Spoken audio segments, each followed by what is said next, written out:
Bismillahirrahmanirrahim. Assalamualaikum warahmatullahi wabarakatuh. Allahumma shalli wa sallim wa barik wa azim ala habibina wa syafina wa qurrata ayunina sayyidina Muhammad wa ala ali sayyidina Muhammad. Saya punya kawan waktu masih kuliah. Beliau itu saya pernah ngobrol-ngobrol, ditanya di semester akhir ya, ketika udah mau sidang sarjana. Saya ngobrol sama beliau. "Bang," kata saya kan, "sebenarnya cita-cita Abang dulu apa?" kata saya. Dia bilang, "Waduh, Ustaz Saleh," dia bilang kan, "sebenarnya kalau saya bilang malu cita-cita saya." "Apa itu?" "Cita-cita saya sebenarnya dulu pengen jadi pemanjat melinjo," dia bilang. "Kan ada pohon melinjo tuh yang dibikin emping. Nah itu yang dia tahu. Dari Mas di SD dia lihat orang pada memanjat melinjo dan ada duitnya karena tinggal di kampung. Alhamdulillah beberapa tahun mengabdi, kuliah sambil mengabdi di masjid. Orang mengabdi di masjid tentunya harus bangun pagi. Dan sebelum bangun pagi, ketika bangun pagi beliau itu udah sujud kepada Allah. Ngapain? Ngidupin peralatan-peralatan untuk speaker dan untuk yang lain-lain, mempersiapkan sejadah segala macam. Beliau tahajud setiap malam, memohon kepada Allah diberi kemudahan jalan hidup. Alhamdulillah, lama tahajud itu, lama memohon kepada Allah. Itu alhamdulillah sekarang sudah menjadi kepala KUA, kantor urusan agama. Coba kita lihat, kalau saya lihat kan biasa-biasa aja orangnya. Biasa-biasa aja orangnya dari segi keilmuan, dari segi pengetahuan ya biasa-biasa aja, tapi berkahnya. Makanya kan orang yang melaksanakan tahajud itu hidupnya berkah. Coba kita perhatikan 10 kemuliaan dan keutamaan orang yang melaksanakan tahajud. 10 kemuliaan, 10 keistimewaan dan kemuliaan sholat tahajud. Pertama, sholat tahajud mendekatkan diri kepada Allah. Udah jelas, orang yang sujud kepada Allah di tengah malam, memohon kepada Allah, nggak kedengaran suara siapa-siapa, nggak kedengaran suara apa-apa, hening di tengah malam itu, di sepertiga malam, di tengah malam sampai sepertiga malam, seperti zaman dulu ketika belum banyak kendaraan. Tapi siang, ini malam. Kalau sekarang kan udah banyak kendaraan, udah berisik. Tapi kalau udah malam tenang, hening, duduk kepada Allah, menyebut nama Allah. Jangankan kita membaca Quran, menyebut nama Allah, kita ngomong aja suara kita nggak bisa kenceng. Kenapa coba? Karena bawaan dari suasana dan mungkin karena kita bangun tidur. Mendekatkan diri kepada Allah itu hikmah pertama dari melaksanakan sholat tahajud. Yang kedua, pengampun dosa. Siapa Allah berseru-seru di dalam hadis kursi disebutkan, "Wahai Bani Adam, siapa yang berdosa, siapa yang punya dosa, siapa yang ingin bertobat, siapa yang punya masalah, datang kepadaku hari sekarang."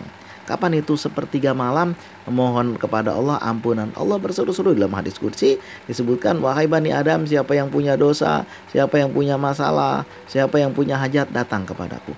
Pengampunan dosa dekat dengan Allah. Yang ketiga, kesempatan untuk berdoa. Pada saat orang tahajud tentu doanya lebih panjang, lebih enak, lebih panjang, lebih khusyuk. Kita enak berdoa waktu tahajud itu. Nggak kedengeran suara apa-apa, cuma kita aja berdua dengan Allah. Makanya di dalam hadis Nabi disebutkan, dalam suatu hadis disebutkan beliau bersabda yang diartikan sebagai audus salam wat imul to'am wal solatu panasuniam.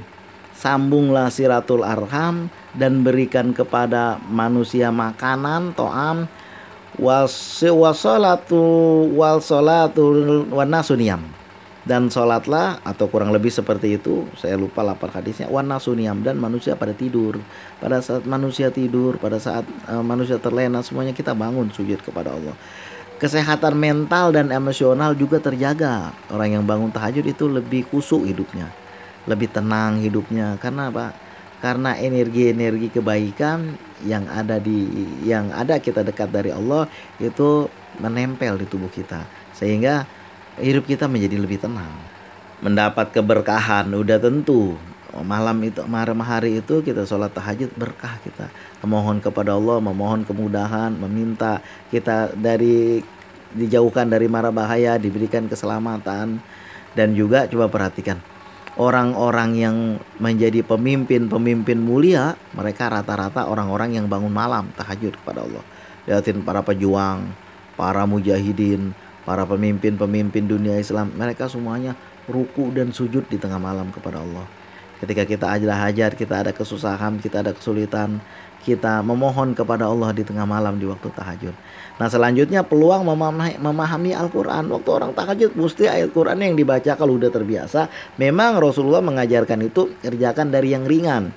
Ya, tapi pada waktu tahajud itu gak mungkin kan kita baca yang cepat-cepat. Mesti kita pengennya panjang dan kita menjohirkan suara kita, mengeraskan suara kita, kita dengar bacaan kita sendiri. Disitulah kita memahami bacaan Al-Quran dan barangkali mengingat-ingat, merenungi bacaan Al-Quran. Penerimaan doa yang dikabulkan, doa dikabulkan oleh Allah pada waktu-waktu sepertiga malam, sebagaimana disebutkan tadi. Makanya orang Melayu bilang, patah layu si pohon korma, duri yang ada dihitung genap. Doa apa yang tak diterima, sholat tahajud, waktu paling mustajab. Waktu-waktu itulah paling mustajab. Rata-rata orang-orang mulia, orang-orang yang menjadi pemimpin-pemimpin yang hebat, mereka tidak ada yang tidak bangun malam. Tidak ada yang malam tidur aja, tidak ada. Makanya dalam satu hadis disebutkan, siapa yang tidur sepanjang malam tanpa bangun sujud kepada Allah, tanpa membaca salawat kepada Rasulullah, itu kupingnya dikencingin setan. Jadi terlena tidur sampai pagi, bahkan tidur bangun udah siang, udah jam 9, udah jam 8, sholat subuh ketinggalan, apalagi sholat tahajud, apalagi mendekatkan diri kepada Allah, pala pening kalau bangun siang. Kemudian juga itu nggak usah jauh-jauh lah, nggak usah orang-orang hebat, pemimpin-pemimpin dunia, nggak usah dilihat itu barangkali jangkauannya terlalu jauh. Saya liatin dengan mata kepala saya sendiri, sehari-hari hidup dulu. Saya masih kecil-kecil sampai remaja, saya punya orang tua itu selalu bangun jauh lebih cepat, jauh lebih pagi sebelum sholat subuh. Ngapain tuh? Udah sujud kepada Allah, udah tahajud. Lalu beliau juga membaca beberapa zikir. Lalu ketika waktu subuh, sholat subuh, baru berangkat ke pasar. Itu dilakukan bertahun-tahun sehingga hidupnya berkah, sehingga hidupnya jangankan itu usia sekarang udah 89 tahun, tapi alhamdulillah penyakit jarang. Paling-paling kalau orang Betawi ampeg pilek itu aja. Makanya kan sungguh gagah panglima perang tinggal di Bengkalis bersama istri. Kalau mau hidup kita senang, waktu malam bangun tahajud setiap hari. Beliau bangun tahajud. Makanya anak-anaknya pada ngikutin tahajud. Kalau nggak tahajud nggak enak. Karena kalau nggak tahajud terasa hidup pagi itu, siang itu kurang nyaman, kurang ada pegangan. Itulah. Ada banyak sekali kemuliaan-kemuliaan orang yang susah datang kepada Allah di waktu tahajud sepertiga malam, insya Allah berkah. Orang yang punya masalah tengah malam sampai sepertiga malam itu duduk memohon kepada Allah, membaca sholawat, insya Allah dikabul. Makanya kita bangun malam tahajud, itulah kemuliaan sholat tahajud. Mudah-mudahan ada berkahnya, mudah-mudahan ada hikmahnya. Kita membiasakan untuk sholat tahajud, memohon kepada Allah. Masalah jangan diadukan sama siapa-siapa, adukan kepada Allah. Kalau punya masalah, ingat, apalagi di media sosial yang ada kita dibully orang. Kalau punya masalah, sampaikan kepada Allah di sepertiga malam dalam keadaan sujud. Habis sholat tahajud, sujud lagi, minta kepada Allah, sebut nama Allah, sebut nama Rasulullah dengan membaca sholawat. Bukan minta kepada Rasulullah, tapi menyebut nama Rasulullah dengan membacakan sholawat dari doa-doa kita. Mudah-mudahan hidup kita berkah, mudah-mudahan hidup kita mulia. Wa minal laili fatahajat bihi nafilatalaka asa ayyab'asaka rabbuka maqaman mahmuda. Mudah-mudahan Allah membangunkan kita, Allah menempatkan kita di maqaman mahmuda, tempat yang mulia. Mau dagang rame, berkah. Mau berkarir di kantor, berkarir bagus, berkah. Mau usaha apapun, hidup bagaimanapun, dengan taat kepada Allah, dengan membiasakan bangun tahajud, insya Allah semuanya menjadi berkah. Saya perhatikan sendiri itu, bukan kehidupan orang lain, tapi kehidupan bapak ibu saya, mak bapak saya itu semuanya berkah. Saya lihatin. Makanya saya selalu bilang sama anak, lihat, sama cucu-cucunya saya bilang, lihat orang-orang tua kita, lihat bapak, itu semuanya berkah hidupnya, berkah harta, berkah umur. Usia udah 89 tahun. Itu masih aja alhamdulillah nggak pernah kekurangan. Ketika krisis ekonomi di Jakarta dulu tahun berapa itu yang orang rame pada bakar-bakaran, beliau tenang aja. Kenapa? Pegangannya kepada Allah. Kita juga nih, terutama anak-anak, cucu-cucu saya bilangin, lihat engkong tuh, lihat Baba Haji itu semuanya berkah hidupnya. Maka dari itu Saya nggak nyontoh jauh-jauh yang ada di depan mata. Makanya kan kalau anak-anak, kalau orang tuanya telat sembahyang atau nggak sembahyang, apalagi bilang sembahyang, dia suruh anaknya. Anaknya tinggal bilang, bapak aja nggak sembahyang, ngapain gue sembahyang? Ah, coba kalau misalnya kita kerjakan duluan, nanti anak-anak ngelihat. Dulu saya waktu sholat duha, sholat apa itu Pak? Sholat duha, untuk apa sholat duha? Nah, baru enak kita sampaikan. Anak-anak ngikutin, besok-besok ngikutin lagi. Akhirnya kebiasaan sampai tua ngikutin. Kalau membaca Al-Quran, baca di depan anak. Nanti anak ngeliatin, ya, bapak baca Al-Quran ya. Nanti anak-anak adik juga mau ikut baca Quran, ikutin. Ya kalau orang tuanya asik duduk aja main game, apa enggak anaknya? Coba saya tanya, kalau kita nih habis waktu, orang tua habis waktu di depan main game slot, main apalah judi slot, itu anak-anak kalau ngikutin senang nggak orang tua? Pasti nggak senang. Bapak saya selalu bilang apa? Mana mana ada maling yang bilang sama anaknya, nak nanti kamu jadi maling ya udah gede, kagak ada. Semua bilang, nak kamu nanti udah gede jadi orang baik. Rata-rata begitu kan ngomongnya.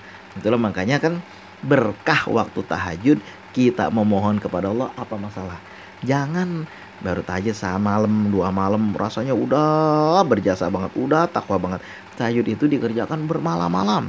Itu kawan-kawan jamaah tabligh itu luar biasa tahajudnya itu. Mereka itu kuat ibadahnya, kuat tahajudnya, tapi usahanya juga kuat luar biasa. Hingga hidupnya kebanyakan berkah. Saya punya abang, saya punya adik, saya punya saudara, insya Allah itu saya liatin hidupnya berkah-berkah. Hartanya banyak, usahanya banyak. Semua rata-rata anak baba tahajud. Maka dari itulah saya mengajarkan kepada anak-anak untuk bangun malam tahajud. Jangan telat sembahyang subuh. Jangan tidak sholat sunat qobliyah subuh. Apalagi telat sholat subuh. Jangan sampai begitu. Kita memohon kepada Allah, kita mendekatkan diri kepada Allah. Inilah kemuliaan-kemuliaan, keistimewaan dari sholat tahajud. Siapa yang punya masalah? Siapa yang punya kesulitan? Bangun di waktu sepertiga malam, jujur kepada Allah, minta kepada Allah. Masa nggak dikasih? Nggak mungkin. Yang penting jangan makan haram, jangan makan riba. Barakallahu fiikum, usikum wa nafsi bitaqwallah. Mudah-mudahan keistimewaan orang yang melaksanakan tahajud, keistimewaan tahajud bisa kita raih sehingga hidup kita berkah di dunia dan di akhirat. Usikum wa nafsi bitaqwallah. Assalamualaikum warahmatullahi wabarakatuh.